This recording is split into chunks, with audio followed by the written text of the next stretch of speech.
Guys, ako po ay si Jubiros Kitchen. Sa ngayon, nagluluto po ako ng sinabawang tahong na may sayote, bunga ng sili, at mais. Ayan po mga guys, oh.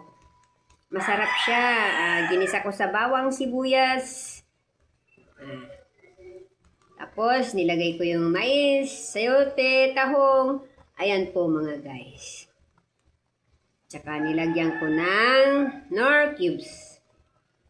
Tapos, asin at bitchin. Ayan po, oh, masarap po yan. Sinabawang tahong na may mais at sayote. Thank you mga guys. See you soon. Your Kitchen.